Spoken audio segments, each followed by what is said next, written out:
Things are gonna get crazy!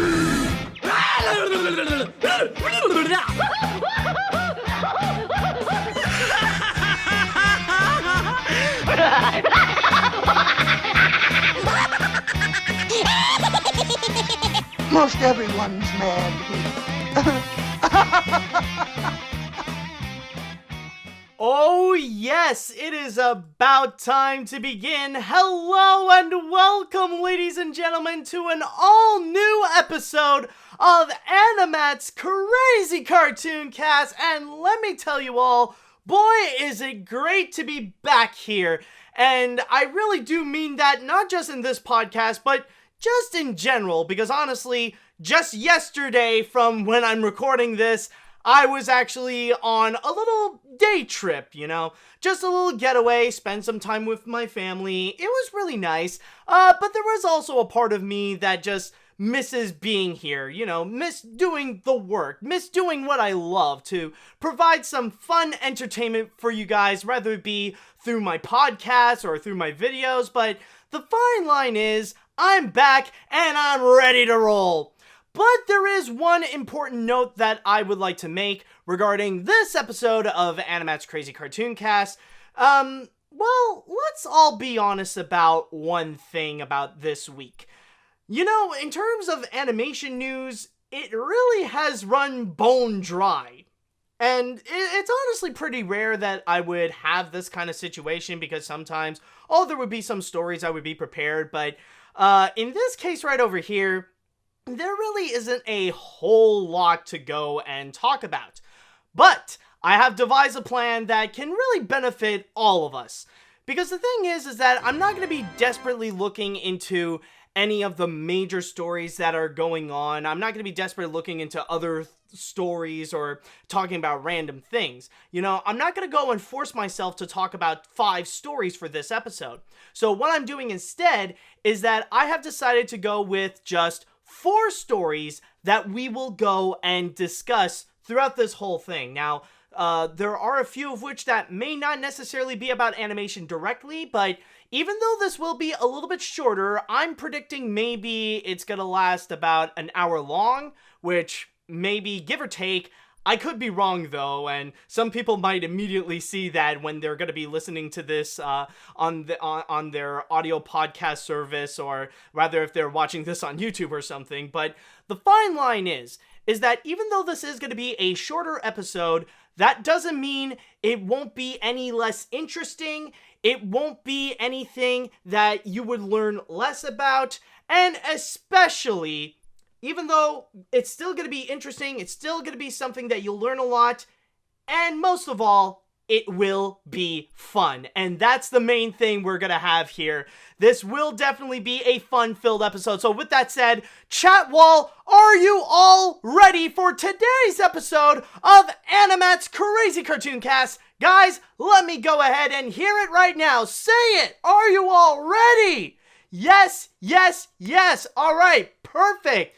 People seem to be prepared. People seem to be ready. That's what I like to hear. And let's go ahead and start with our first story. And what I have here is actually a trailer. And why not go ahead and start things off by looking into a trailer for one of the upcoming animated features. And this one, it shall be Playmobil the movie. But what's going to be intriguing to note about this trailer in particular is that it's not going to tell you the same thing that it has already told you before. This one decided to go in a little different direction. You will see what I mean. And we are going to go and begin this trailer in 3, 2, 1, go. Tell the boss Dell's here to see her. I got Adele down here asking to see Miss Cheat. No, not Adele. That would be awesome.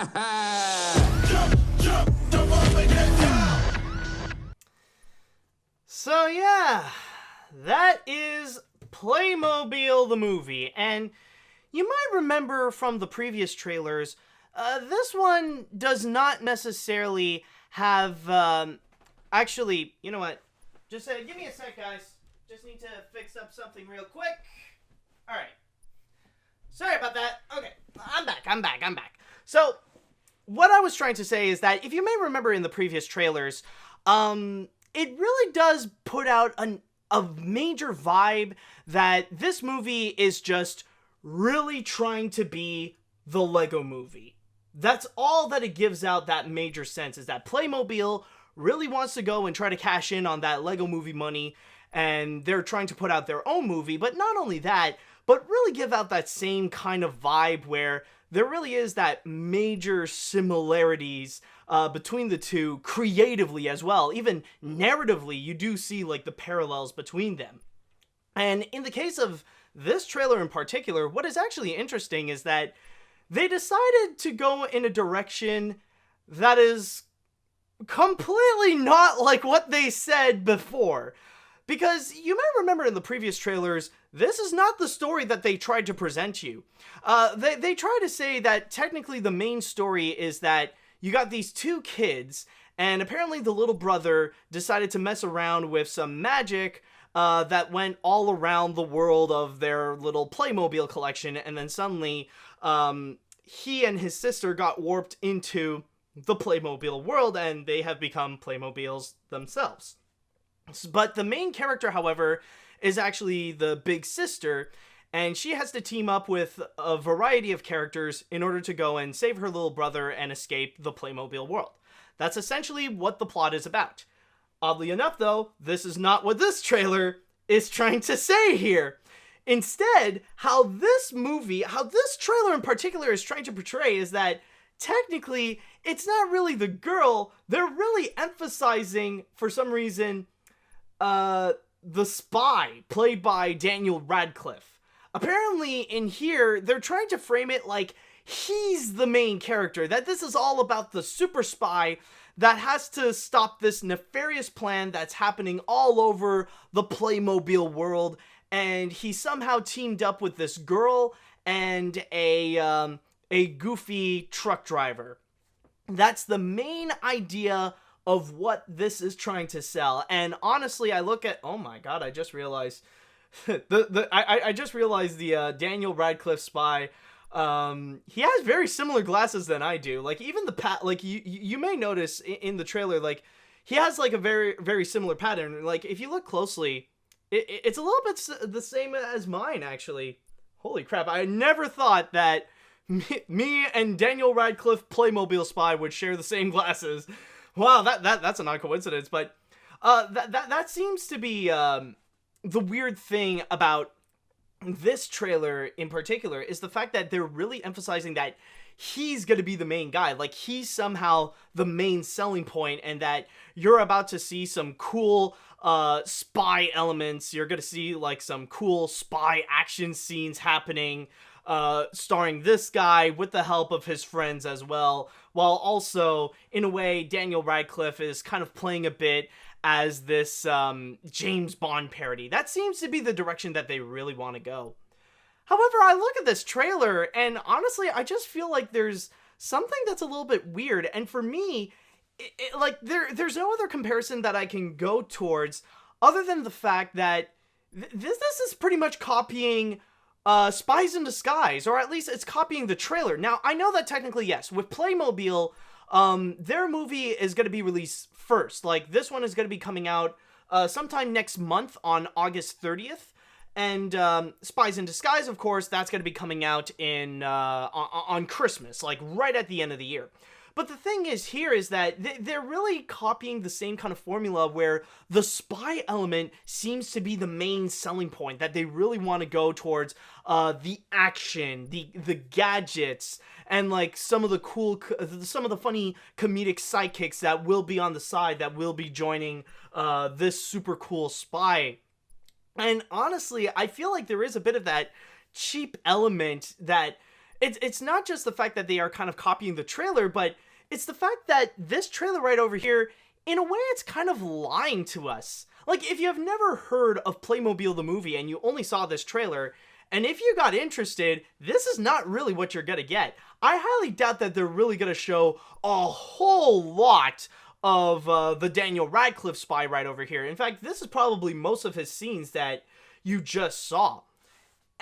And honestly, it really is kind of manipulative. And I think that really is the best word that I could find for this trailer in particular, is the fact that it is so manipulative. Knowing that this is not actually the main story that they're trying to present. Knowing that this is not really what Playmobil the movie is about. It's not about the spy, it's actually about the girl in which, the girl right over here. It's about her in particular. Why would they go and like change this up for the trailer? I don't know. Maybe like this could be a bit strategic. Maybe they do have a little bit of an idea with it. I wouldn't be surprised if like maybe afterwards we're gonna get a trailer showing the side of the truck driver, which I believe is played by Jim Gaffigan. Yeah, the character, it says here, like, I'm on STX Entertainment's YouTube channel, and it says the truck driver is Dell. Like, maybe the next trailer that we're going to get of this movie is going to be a whole Dell trailer, and it's going to be focused on him. On that regard, I do completely understand, because technically, one of the first trailers that we got, it's going to be mainly about the girl, and this one, it's mainly about... what's the spy's name again? Rex Dasher. You know, it's going to be mainly about Rex Dasher. So that could be the direction they're going to go, and maybe in a few weeks we're going to see a Dell trailer, but for now, all we actually got is just this, and honestly, I feel like I'm being lied to. And even at that, even if they decide to go and completely change the direction, even though they're kind of showing his point of view of the movie, what they're trying to sell me is not necessarily that impressive. Because, to be honest, I see like many of the jokes here, I don't know, maybe it's just me, but I don't really feel like it's that effective. And also, there's the animation that I feel very mixed about. And maybe this could be something that I'm going to repeat when I would make the review of this movie, because here's the thing with the animation of this. Okay, on its own, I'll say that it's actually really good. Okay, it does look like a pretty well-crafted movie. Like, the animators have done a pretty good job. My one problem is the fact that, I just want to back up to a pretty good example if I could actually go and find one. Yeah, my main problem is the fact that they don't feel like toys. They just feel more like cartoon characters. And the reason why I say that is because, like, for example, take a look at the Lego movie. You look at how the animation was crafted and how many people highly praise the animation of that film. And that is mainly because the people who worked on that, they were pretty much working within the limits of how a real Lego figure would move. Because that really is what's selling the fact that what you are seeing is like these little toys coming to life. And it's not just the Lego movie. Another great example, of course, is the Toy Story films. Like, that features a wide display of so many different toys, and they are only limited to how they move. And like, the animators really played around with the capabilities that they could do in order to bring out like a major personality from them. Here, however, you look at how these characters move, and they don't really feel like toys. You know, sure, like, the models and the designs are meant to look exactly like how the Playmobil toys are, but they don't feel, you know, they don't really feel or move like actual toys. Because if you have Playmobil, they're actually, you know, they move as much as a Lego figure can. But here, however, like, they're moving, like, so expressively. There are so many ways that they flop around. Like, these are they don't feel like toys. They just feel like cartoon characters. And there is a massive difference. Like, if you want to sell to us that we're entering a world of toys, the world of Playmobil, then have them act like Playmobil toys instead of like full-on cartoon characters. Because that, you know, if you really want to sell this toy world, then you gotta sell to us that these are legitimate toys. Otherwise, it just look, you know, you're just doing animation. And this is animation that's no different than any other movie that you can get. And that's why I do feel a little bit mixed. It's like, yeah, it's really good, but in terms of the concept of the movie, it just doesn't necessarily work. It's a lot like the animation in the remake of The Lion King that's on right now. Like, the technology itself and what the animators have done, it's amazing, but not for this kind of movie in particular. So honestly, overall, I look at this trailer and I just feel unimpressed. Not just unimpressed by what it has delivered me in itself, like the jokes are kind of weak, I feel mixed about the animation, and the storyline, I just don't know, especially like with the angle that they want to try to promote more of the spy, especially with the fact that it just feels like it's trying to copy the marketing of Spies in Disguise, but also the fact that there is a part of me knowing what this movie is going to be about, kind of feel a bit lied to. And that's the thing that kind of disgusts me about this trailer in particular, is just the fact that it's not necessarily being honest with its audience. Now, they can change that by, they can change all that by releasing a Dell trailer. Like, if we can get a trailer that focuses just on the food truck driver guy, then I'll be okay with it. But for now, if they're just gonna have that, then yeah, this really is just manipulating the audience into seeing your movie for something that they might not get for the most part. At least that is my feeling on it. If you guys are interested in seeing it, the movie will be coming out on August 30th, but other than that, I don't know. I don't really have any high hopes for Playmobil the movie. I could be wrong though. I just want to put up a disclaimer that maybe it could turn out to be awesome, and what I'm saying right now could be just full of crap, and I'll probably change my mind when the movie comes out, but for now, with the trailers that I'm seeing, including this one, I feel pretty doubtful. So with that said, I would like to go into the chat wall, and I want to ask, what do you guys think about this trailer for Playmobil the movie? Are you guys interested in checking it out? Are you guys not interested? Do you think this trailer is effective? Do you not think so? Let me know what you all think now. Okay, let's see what we got. Oh boy. Oh, we got a lot of people talking. Okay. This movie wants to be like the Lego Movie. It tries to be like the Lego Movie, but it's not the Lego Movie. This trailer is just mediocre at best. Overall, I may skip this one. The studio that is releasing it, bad movie after bad movie. I guess you're kind of referring to STX Entertainment specifically, and yeah, so far they have released one of the worst movies, or one of the worst animated movies at least of the year with Ugly Dolls, so I understand some people might not necessarily have any good faith or trust on STX Entertainment, so on that regard, I feel like, yeah, they're already off to a bad start, so maybe it's not gonna help Playmobil the movie. Okay, let's see what else do we got here. The trailer looks awful. It shamelessly is ripping off the Lego Movie, but lacking any of the charm and likability of it. It has cheap animation that looks like a cheap $1 direct-to-DVD movie, and seems super bland and unappealing. Also, this film not only ripped off the Lego Movie, but also Blue Sky Spies in Disguise. Also, I hope the evil emperor gets stabbed by several senators like in Julius Caesar.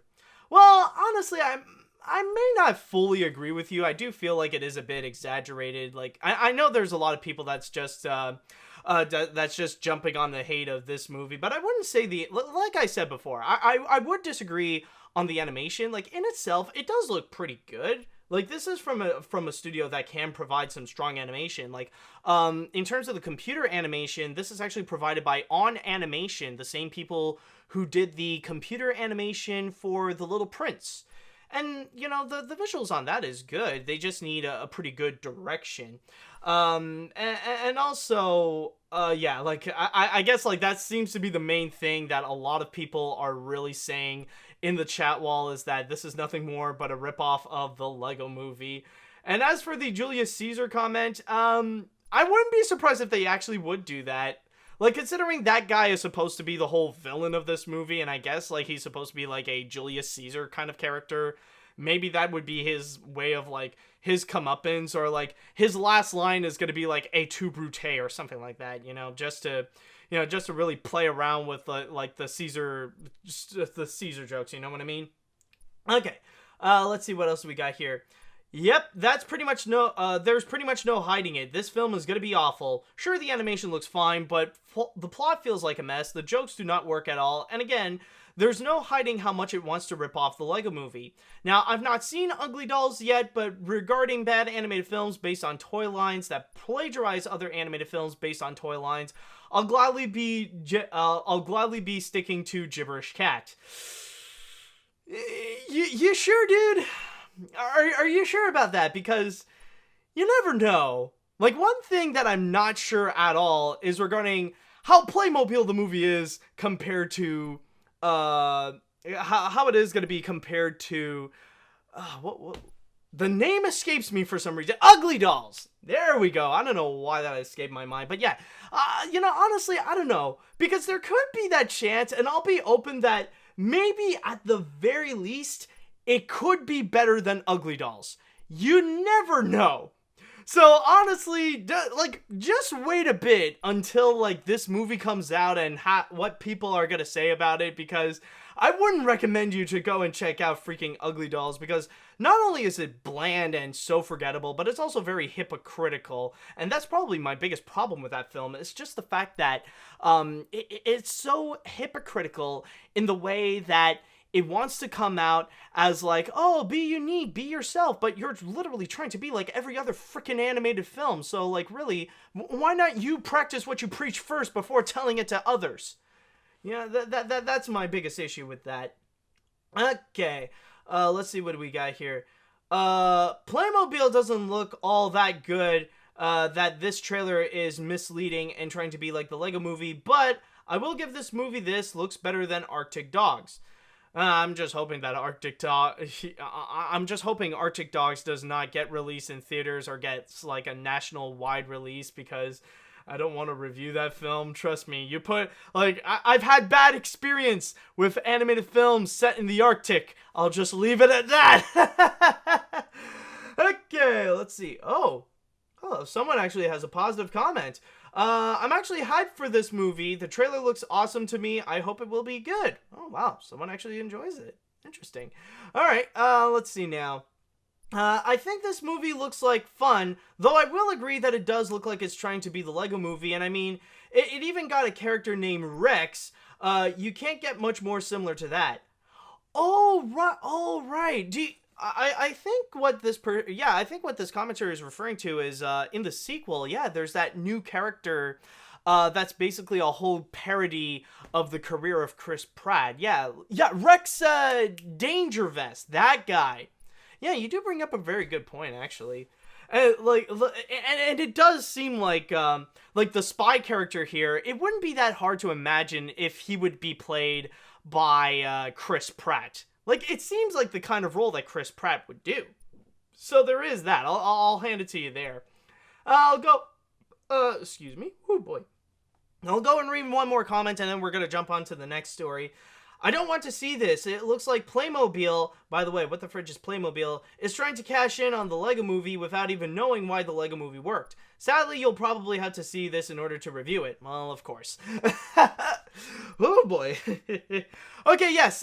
Anyways, once again, for those of you who are interested in watching it, this movie will be coming out, I believe, on August 30th. So mark your calendars for that. So, either that or maybe wait for, like, the reviews to come out and wait for my review. You could do either or. Alright, but anyways, now it is time that we are going to jump onto the next story. And unfortunately, we got to go and return to a bit of tragic news, or at least a bit of an update of a tragic news that did happen. You may remember last week, one of the most devastating news that actually occurred outside of America, of course, is regarding the Kyoto Animation arson attack.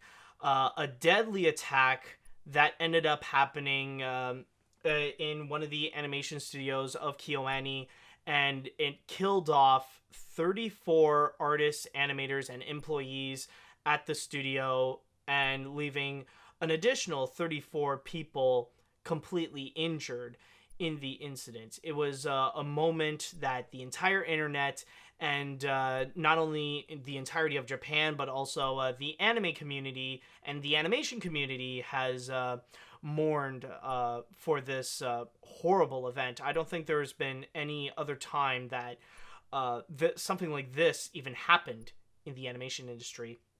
But we do have a little bit of an update, and this is actually going to be regarding what's going to happen to the building that the event actually happened. And there is a bit of bad news and there is a bit of good news, though. The bad news is that, well, that building is not going to be holding on much longer. That building has to go. But the good news is going to be regarding what's going to replace it. And what I'm talking about is actually going to be a public park. Recently, in an interview, the president of Kyoto Animation, Hideaki Hata, has revealed that they are considering to tear down the studio building that had the arson attack of Kyoto Animation and just completely replace it with a public park that will also have a monument. Reading from my source here in Anime News Network, Hideaki Anna stated, "When I consider the staff and the people in this neighborhood, they are people who don't want to see such gruesome sight." Hata is also considering hosting a memorial ceremony for the victims. He also stated that with all the messages of support from around the world, those are becoming our emotional support. So that is pretty much the big thing that is happening there, and we don't necessarily have a confirmation if they will officially go and do that, but that seems to be the major idea, is to take the animation studio and just turn that into a public park. And I'm going to be honest, while it is sad to see a whole animation studio go, and like one thing that we all want for Kyoto Animation is that we want to see the company pick itself back up on its feet, because this was a massive attack that not only killed off a lot of people, but it's also a major setback to the studio, where a lot of the work that's done in there and a lot of the computers are pretty much destroyed. They are pretty much, like, quite literally, they are all burned down to the ground by this psychopath with a criminal record who decided, like, I'm just going to destroy everything because I accuse of this studio to steal my story. You know, just to go all out on that. And the whole thing about this tragedy is just the fact that with this kind of decision to go and tear down the whole studio to replace it with a public park, I really don't blame them to do so, because when it comes to Japan and when it comes to these kinds of attacks, you got to keep in mind that they are actually extremely rare. While not impossible, like you would never hear Japan having this kind of mass attack. It's not like in America where you have like a white nationalist or a far-right terrorist just shooting an entire building down every other day of the week. Like, these things, they almost never happen. In fact, if I can read a little bit more, there's this one quote that is kind of frightening regarding this outcome. Like, this isn't a historical moment, not just in the animation industry, but this is also a historical moment in Japan, as it also adds that aside from a fire in a commercial building that killed 44 people in 2001, where arson was suspected, the incident is the worst mass murder in Japan's post-World War II history. Like, throughout the entirety of the events after World War II, this is one of the worst. And I mean, a lot of people do say that Japan is one of the safest places that you can be in, that you can live in, and stuff like that. But having something like this, of course, when it actually does happen, it's honestly not just heartbreaking, but full-on tragic. So I don't necessarily blame the Japanese to look at this moment and to have like such horrible memories of this kind of incident, or that this kind of happened. But I think the main thing why for them that is probably for the best that this would have to go is mainly because if they would just keep the animation studio there, if they still keep that that KyoAni building, then all that is going to remind them is just the evil capabilities of what people can do. Like I said before, it's very rare that Japan would have some kind of attack like this. And they don't really want to have a reminder that like anyone would have the capability of doing something like that. Like, you got to keep in mind, this whole thing is actually a man-made attack. So like that whole thing has to go. And what they have to replace it, well, then honestly, there's no better thing than a public park with a little monument. Because when you think about parks, when you think about going to the park and stuff like that, what do you think about? Maybe like you go back to your childhood and like you think about the little play area, you know, like the little playground that they would have, but for adults, you know, it's a moment that they could just sit and relax. But I think the main thing from all of that is that a park is a place of peace and tranquility. And this is what the people of Japan, and this is what Kyoto Animation needs right now. More so than even the money that's being donated to them. They need peace and tranquility from this situation. They need peace and tranquility in order for them to move on and to pick themselves back up and to grow from what has occurred. And I think a public park would be kind of like the perfect symbol to turn a tragic event into a moment of peace and tranquility and a place where everyone can come together. I think that's what they should do. I think honestly they need to confirm that. Like, if they can't turn it back into an animation studio, then why not just tear it all down and turn that into a public park that everyone can benefit from? You know, not just the people who work at Kyoto Animation, but just everyone. Like, everybody who lived close to the building, everyone in Japan, people just visiting. Like, why not have it be a place that we can look back and we can think about the good memories of KyoAni. Think about the good animes that they have supplied to us. Like, think about, like, some of the great works that came out of that area. So, honestly, overall, I feel like this is, like I said, they need to let this continue. They need to approve of this, and I really do hope to see some peace out of this. That they do turn KyoAni or the building into a public park that everyone can benefit from, that everyone can find some peace out of it, that they can find some tranquility out of it. Honestly, there's no better thing that they could go than just with this. It's really for the sake of for KyoAni. I think it's for the best for the victims to have peace, for the families and the friends of victims to have peace and tranquility. It's more for them than for anyone else. They honestly, I do say go right ahead, because everyone needs this. Okay, so I know it's a little bit sad to go into, but I would like to go into the chat wall, and I want to ask, what do you guys think? Do you agree about having this turn into a public park? Do you guys have any other ideas of what they can do with the building? Do you disagree with it, and do you just want it to go back as just a regular animation studio? Let me know what you guys think. Let's see now. It says here, at least who will help Kyoto Animation? Everyone in GoFundMe and Sentai Filmworks will gather all the people around to bring it with donation tip on the can, just to roam around Kyoto and Tokyo. However, building a public park should be the idea, since the arson attack went worn off. Also, monument was there. Someone will give something to pay respects for it.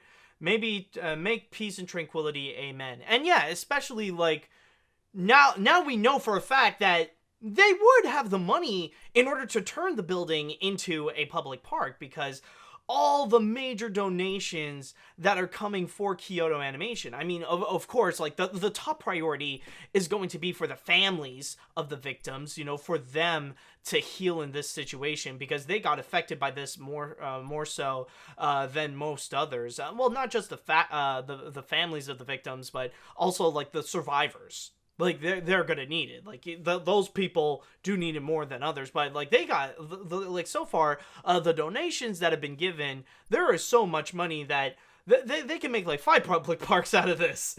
So, honestly, we know that there's no excuse at this point. We know that they can do it. Let's see now.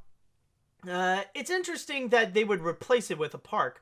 I think it would put a memorial service with the loss of many animators. I will keep on wishing the best of luck, and hopefully Kyo Annie will find help along with recovery, but it takes so much time to recover. Oh, there is no denying, of course. This will indeed take a lot of time for these people to heal. Like, I'm sure that the victims and the families of the victims, like, they're still in the process of healing in this situation, that they're still in this moment of, like, grievance, and still, like, even I wouldn't be surprised if a lot of them are still in shock regarding what happened. So I feel like that's probably, like, it is definitely going to take time, and maybe, like, they'll still need more time even after a whole public park would be built. But yeah, like for now, we need to give them some time. Like, we'll do what we can to help, but of course, one thing that they would need more than others is that they do need time. Let's see now.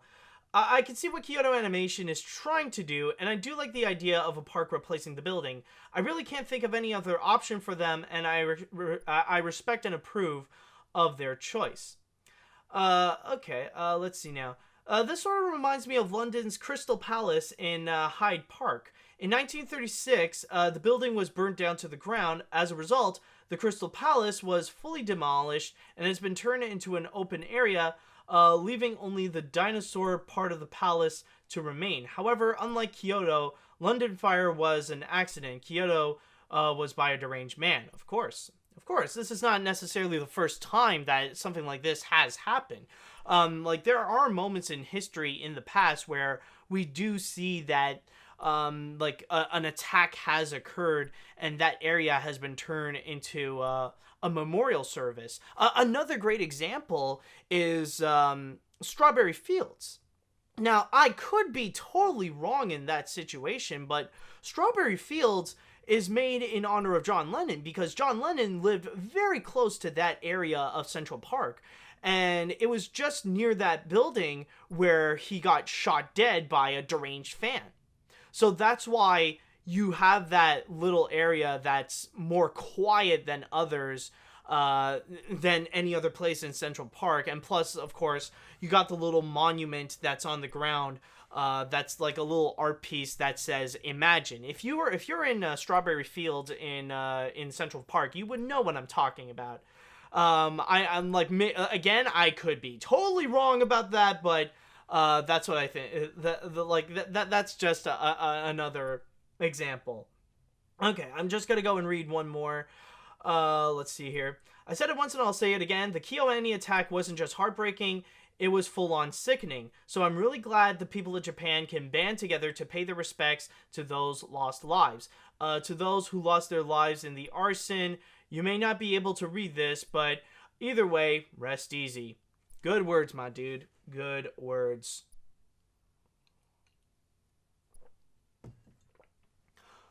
Okay, so now that we got a little bit of sadness out of the way, once again, and from the same story too, now it is time that we're gonna go and jump onto the next story, and this one, it's a little bit of bad news though, a little bit more bad news than this, actually, not more bad news than the arson attack, of course, but something that, it did upset a lot of people this week. And this is going to be on a show, and this will be something that I'll keep on saying. I haven't seen the series myself, but I will say that I do understand the frustration behind it. And what I'm going to be talking about will be Tuca and Bertie. Yes, unfortunately, Tuca and Bertie is actually one of the many shows that are going to be recently canceled by Netflix.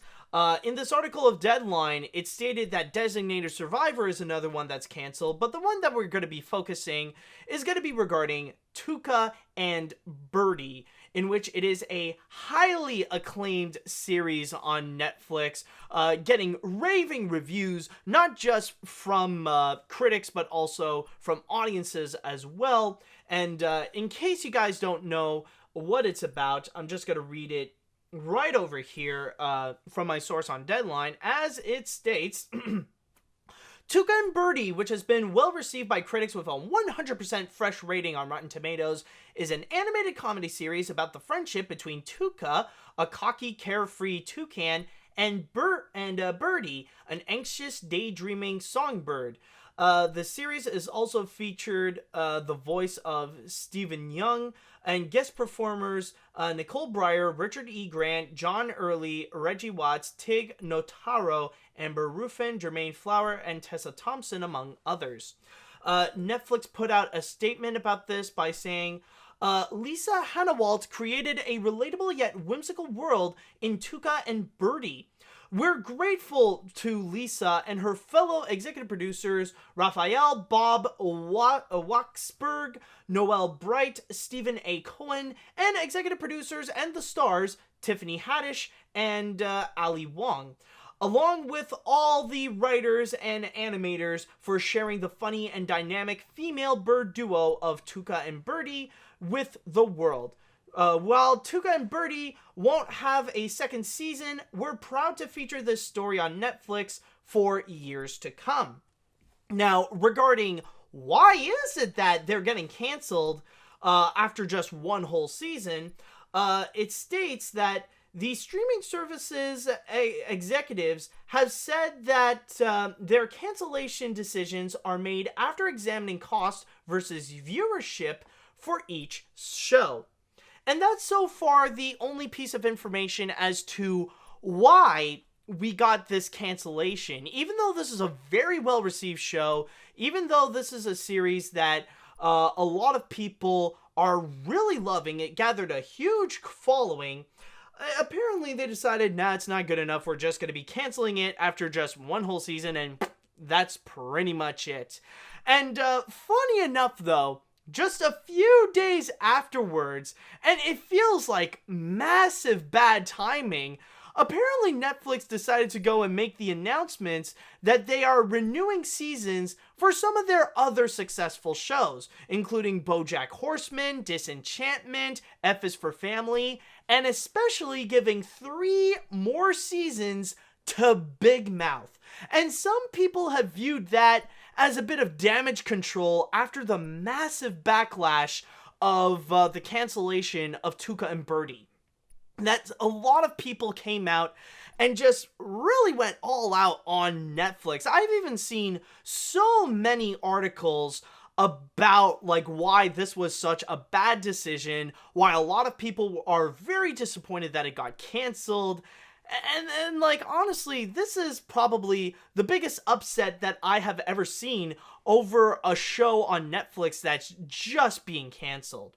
Now, again, I myself haven't seen a single episode of Tuca and Bertie, but I will say, after doing some research, I can definitely see why this has a huge following. Why many people would consider this as the next BoJack Horseman. Of course, aesthetically, like when you do look into the animation and the design, and especially with the characters that just looks like you put in an animal head on a human body, the thing to emphasize over here is that it really is a highly diverse cast and crew.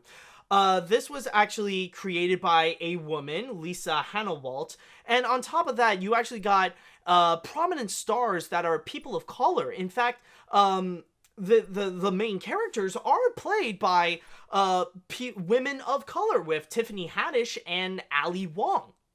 And from there, it's not just the fact that you got the diversity aspect, but it's also the fact that it is actually really, really good.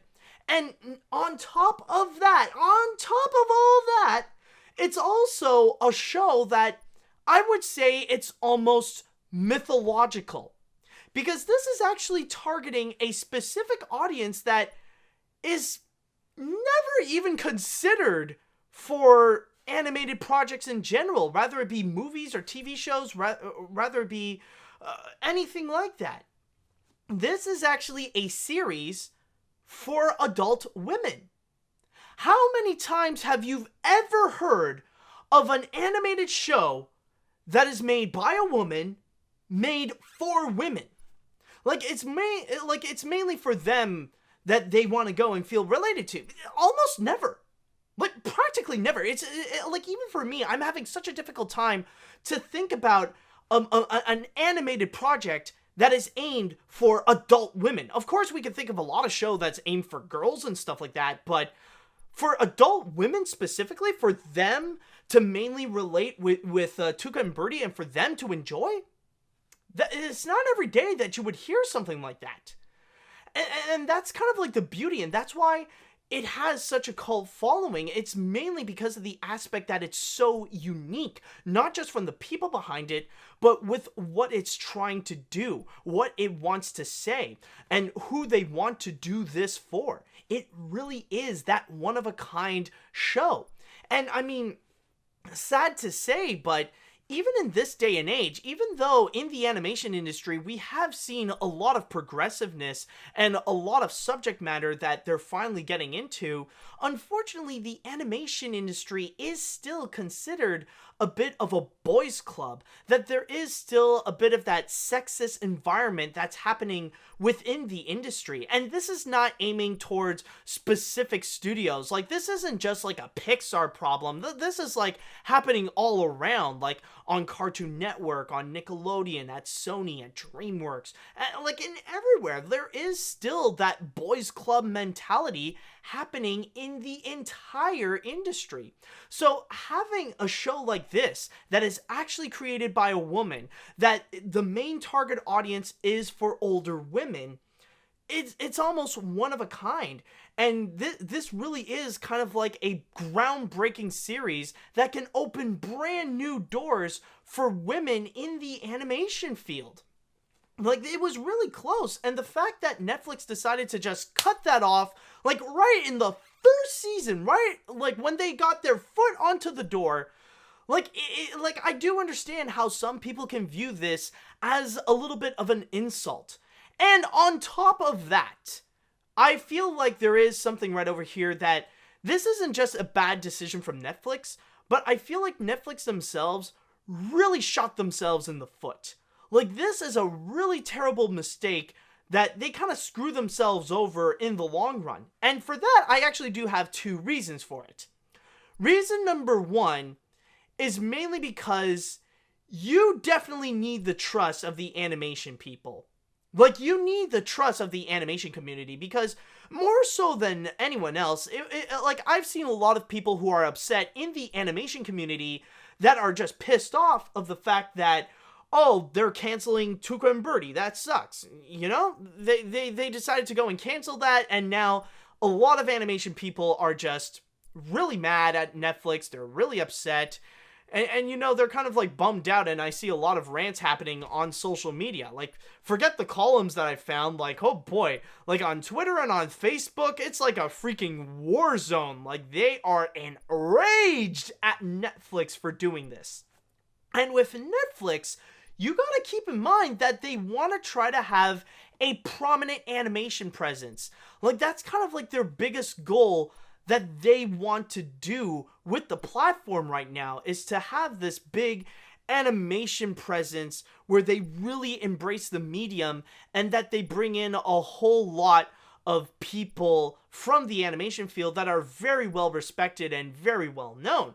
You probably know that they already have people like Matt Groening, and they have really successful shows right now that are critically acclaimed, like BoJack Horseman and Big Mouth. But right now, they're in the process of gathering works from highly respectable people in the medium like Jorge Gutierrez, Alex Hirsch, Glenn Keane, what else? Nora Twomey, and so much more. Like they're getting all these big names in the animation field to go and do something for Netflix in particular. So that's why having the trust of the animation community and the animation industry is crucial for the streaming service right now, because like Netflix seems to be taking animation very seriously. So you need to go and respect it, and you need to go and respect its people. So if you go and do a mistake like this, then of course you're going to be losing a lot of the trust of the animation community. You're going to be losing the trust of fans, of animators, and all that kind of stuff. So that is a little bit of a screw up right there. And reason number two as to why this is a bit of a mess up is mainly because we are entering into a new age of streaming service. We are entering in an age where, even though we already got a good chunk of different platforms that offer streaming services, like not just Netflix, but also Hulu, Amazon, Crave, and all that kind of stuff, but we also got so much more that's coming out from other big companies. Companies like NBC Universal, Warner Brothers, Apple, and even Disney, especially Disney, that they're going to be coming in with their own streaming service. And right now, a lot of people are kind of losing faith on Netflix, and they're thinking, maybe I'm going to go and cancel my subscription on Netflix and I'll move on to something else like Disney+. And what they're doing right over here, canceling a highly beloved series like Tuca and Bertie so early, then they're going to break the trust with their own audience, and they might consider, okay, I'm just going to go cancel my subscription and I'm going to move on to something else. So that's why I do view this as a bit of something that they really did shoot themselves in the foot, because they could lose the trust of the animation people, and especially lose the trust of their subscribers, because they know that very soon they're going to have options. So that's why they can't really go and immediately do something crazy like this. So overall, even though I'm not someone who has seen Tuca and Bertie, I do feel like this is a project that, honestly, it's just a mistake. Like, this really is a mistake, and probably in the long run, they could screw themselves over with this. It's just honestly a bit ridiculous. The fact that they got a fan favorite show, that this could have been like the next BoJack Horseman, the next Big Mouth, or something like that. It could have been like in the leagues of one of those shows, but they decided like really early on to just let it go entirely. It just feels absolutely ridiculous that Netflix would do something like that. What's going to happen in the future? I don't know. Maybe the backlash would be so big that Netflix would change their mind on it. But for now, yeah, I do understand the frustration behind it, and I do see a bit of the disappointment. Okay, now, with that said, I would like to go into the chat wall, and I want to ask, what do you guys think about the cancellation of Tuca and Bertie? Have you guys seen the series? Did you guys enjoy the show? Did you not? What do you think about the cancellation of the series on Netflix? Do you think Netflix has done the right decision, or maybe not? Let me know what you think. Alright, let me see right over here. Okay.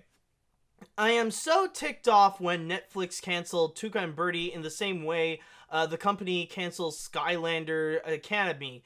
They are becoming more picky than Disney, which tends to have a rule of having no more than 4 seasons. I'm a man, but I like Tuca and Bertie the same way I like BoJack Horseman. It's the cancellation because the audience is kind of ignorant and misogynistic, like what's happening with High Guardian Spice. If Darren Nefke can be successful with Star vs. The Force of Evil, why not Lisa with this? I don't know. It really is Netflix's decision. So yeah. Okay.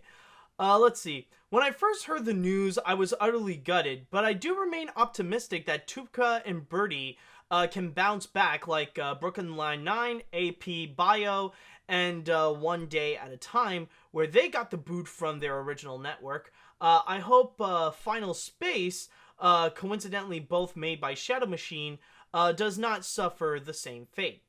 And you know, you could be right, because we do live in an age where it is highly possible that a highly beloved TV show that got canceled could end up being picked up by another network. So you never know. Maybe like with Tuca and Bertie, like you'll have Fox that's gonna jump into the scene, and they decided to add this into their animation domination lineup. That could be highly possible. So you know, that is a great way of looking at it, you know, to be optimistic that maybe this is gonna come back. You never know. Okay, let's see now. I think that Tuca and Bertie is a cool and unique show. As to those loosely answers your question about shows being created by girls and being targeted for adult girls, I would loosely say Steven Universe. It might not be a show for adult women, but it is created by a woman. It's like saying that Pokemon is for boys, not girls. Really sucks that the show is canceled. Well, that's the thing, though, is that, yeah, I'm sure that there is a lot of TV shows out there that are actually created by women, and there are a handful of those shows that like, yeah, they're animated series and they're made by women. But with Steven Universe, that's more of a universal kind of audience that it tries to go and appeal to, but mainly to the LGBT community, which is a very underrepresented target audience. And I really do applaud Rebecca Sugar for doing that. But still, like, as I stated before, an animated series made for adult women specifically, like an animated series for those people, that's nearly unheard of. That's the thing. That's why Tuca and Bertie is often considered breaking new grounds here. It's because, like, they're going towards a target audience that normally you would never think that they would actually go and watch animated series, or like the kind of thing. Like, of course, a lot of adult women would watch animated shows, but nothing. But they don't really have anything that's made for them per se. That's what I'm saying. Let's see. Though I haven't seen it, it's sad to see it canceled so early, especially that they can't. Especially that they canceled a highly acclaimed show and instead renewed a hated show like Big Mouth. Are you sure that Big Mouth is hated? Because I'm gonna be very honest. Like, yeah, a lot of people, like, they love poking fun at it with the ugly designs and stuff like that. But really, the hate that I see, the grand majority is from the people who have never actually watched the show, because right now it seems to be very popular and very well praised. So yeah, it's not a hate. Yeah, so I'm just gonna call you out on that. And no, it's not. Like, Big Mouth is not really a hated show. A lot of people seem to be really enjoying it, and if you don't believe me, then check it out yourself. Alright, so I think I'll go and read one more comment here. Let's see. Even though I've never seen Tuca and Bertie, let alone ever heard of it, let's see. Oh, some people are even saying, I hate it because one comment, I hate it because Mr. Enter hates it. Huh. Yeah, I'll just leave it at that. Anyways, okay, yeah, where was I? Even though I've never seen Tuca and Bertie, let alone ever heard of it, hearing about this, its reputation on how it is a show that's directed by a woman, stars women of color, and it is aimed for adult women, this is undeniably an awful move, and it makes Netflix seem like a bigoted industry. Well, I wouldn't say bigoted per se. It's not like they're doing this because it's like, ew, icky women, we don't want a show about icky women. You know, it's not really like that. I think it's more like they're thinking a little too much of the business aspect. So, yeah, I think that's pretty much all that we can go. And like the one comment said, I think it's best to just be optimistic and see, considering that there is a huge backlash against the cancellation of Tuca and Bertie, maybe it will come back in another platform. Okay, well, it looks like I'm probably wrong with the hour mark, because we do have one more story to go, and we are going to go into the grand finale. And for this grand finale, it will be a bit of a bonus miscellaneous, because we are going to be looking at a trailer for a live action movie. But I just gotta say that with this trailer, though, I cannot not talk about it, because holy crap, this thing is just way too freaking wholesome. It's not like last time when I would talk about the Cats trailer and stuff like that. Ugh. You know, this one actually does look pretty promising. But still, it actually is also very interesting to talk about. So with that said, let's go ahead and check out the trailer for A Beautiful Day in the Neighborhood. Please won't you be my neighbor? That was wonderful. Yes, that was A Beautiful Day in the Neighborhood. And you guys probably know that just recently, in fact, here, let me just put up the title.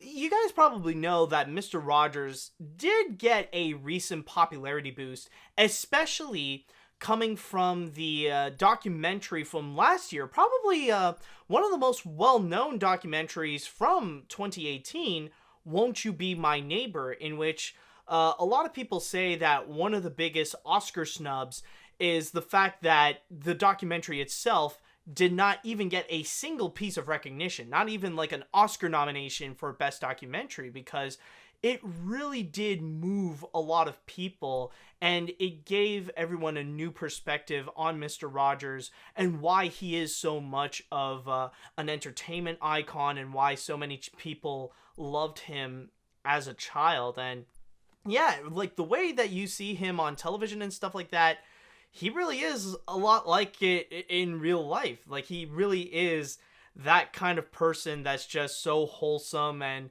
you know, views everyone, literally everyone, as their neighbor.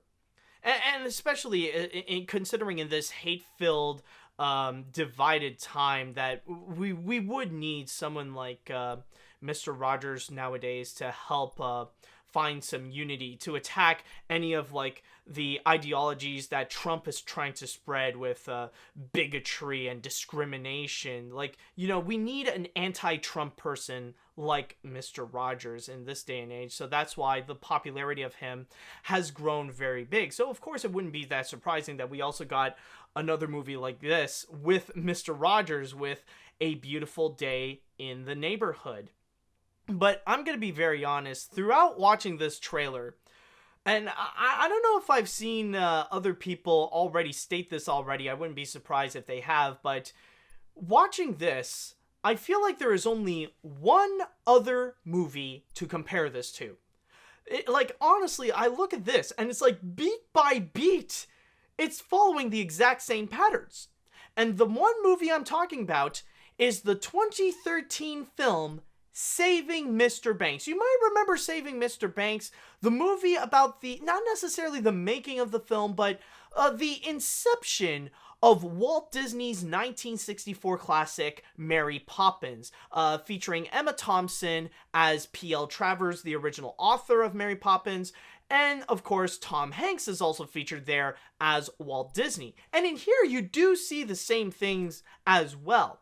Now, the main character of this movie is not necessarily going to be the entertainment icon himself, but rather it's going to be this pessimistic, grumpy person, which in this case is kind of the form of a, it's kind of in the form of, a journalist.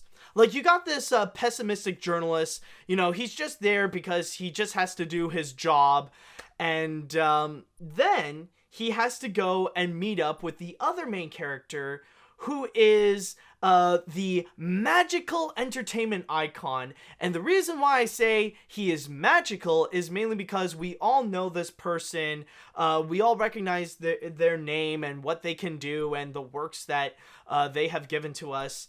And with the magical entertainment icon, his role is to go and help out the protagonist to see things in a new optimistic light, to get the grump out of the character, and to view things to be more happy, to be more accepting with not just the world around the character, but with the character themselves.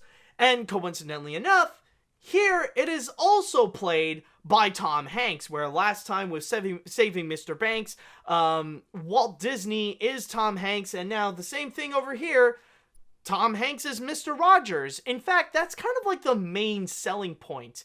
Like, that's kind of like the main thing that it tries to do. Like, probably like the main thing that it wants to dish out. Like, probably the make or break deal is right over here, like the start of the trailer where you see Tom Hanks coming out as Mr. Rogers and singing the main theme. Like, this is the thing. It's a beautiful day in this neighborhood, a beautiful day for a neighbor. Would you be mine? Could you be mine?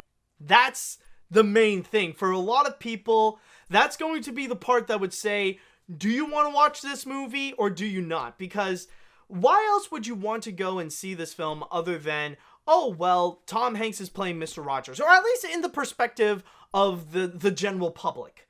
Like, that's got to be the first main thing that they want to connect. They know Tom Hanks, they know Mr. Rogers, and there he is right there. And also, just on a side note, I would like to comment about Tom Hanks and the decision of bringing him over, because honestly, it's a little bit similar to how I feel about him playing as Walt Disney in Saving Mr. Banks.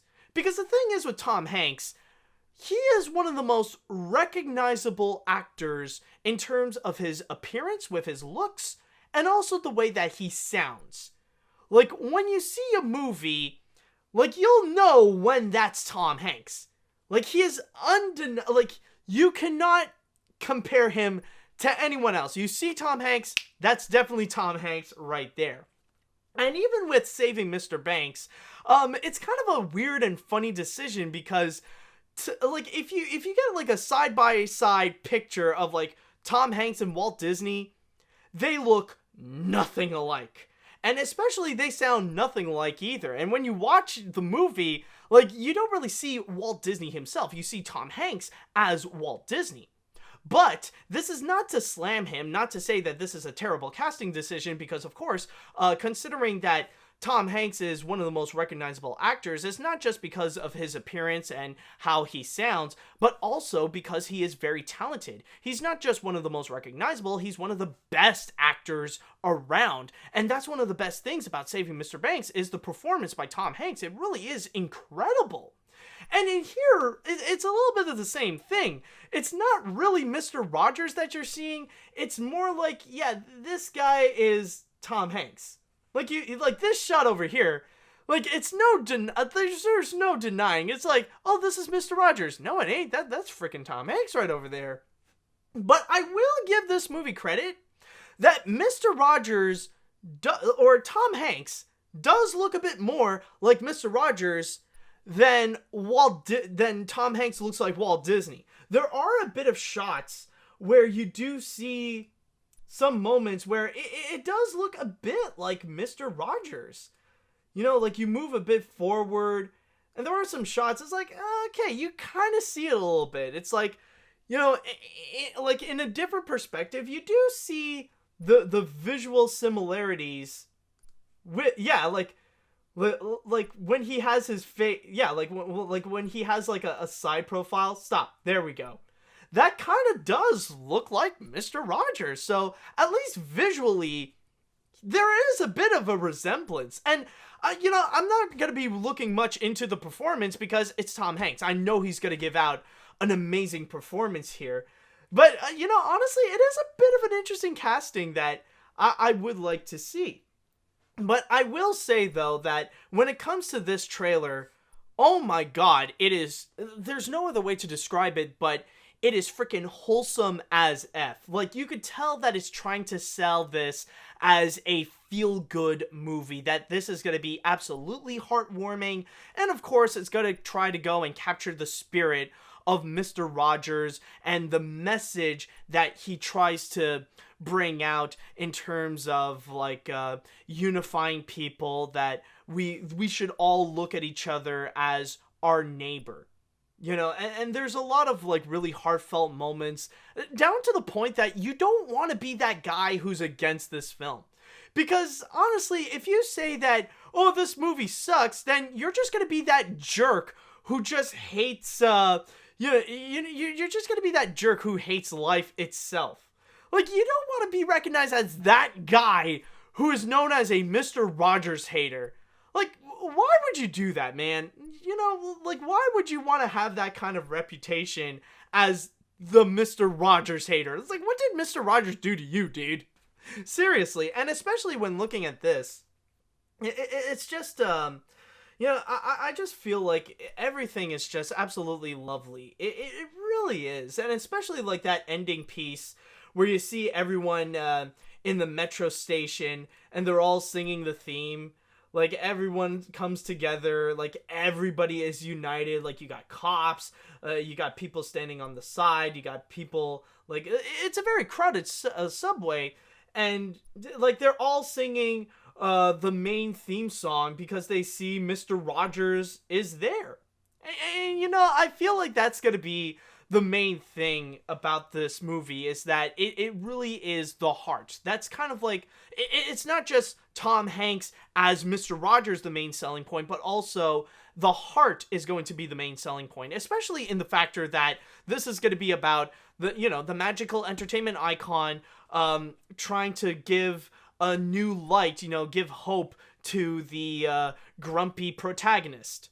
You know that is going to be like this sweet, feel-good movie. I don't think this is going to be something that's going to break box office records. I don't think it's going to be like the most talked about movie of the year. It'll feel more like something that's going to come and go, especially the fact that this will have a Thanksgiving release date, and you know that Elsa and the gang are going to overshadow Mr. Rogers, no problem.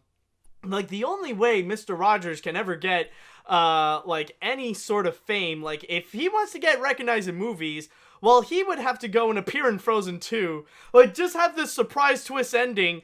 Like, he goes out and helps sort out Elsa's problems. It's like, I know it can't be very difficult to go and control your powers, but you must understand to remain calm, that these are the things that make you special. They're not problematic. They're the things that make you, you. Because, like, let's be honest. Like, that would be a great, that would be an amazing way to end off Frozen 2. Is that whatever problems that Elsa has, or what's going on in Arendelle, that, like, it's not gonna be Anna or Kristoff or Olaf or Elsa that's gonna save everything. It's gonna be freaking Mr. Rogers. Why the fridge not? I mean, like, he was the sole survivor of the ultimate showdown of Ultimate Destiny. Why not have him be the ultimate hero of Frozen 2? Nah, but, in all seriousness, though, this, I feel like it's going to be a very wholesome film. Even though this really is kind of copying the same formula as Saving Mr. Banks, which, I think I've already said this, but honestly, Saving Mr. Banks, it's still a very good film. I consider it to be very underrated, and if you guys haven't seen it, please go and check the movie out. It's honestly great. But again, if you guys are interested in checking out A Beautiful Day in the Neighborhood, the film will be coming out this Thanksgiving, in case you want a Tom Hanks heartfelt moment, and also a bit of Mr. Rogers on the side. Okay, so with that said, though, I would like to go into the chat wall, and I want to know, what do you guys think of A Beautiful Day in the Neighborhood? Is this something that you guys would want to see? Are you guys not interested? Let me know what you all think. Okay, let's see here.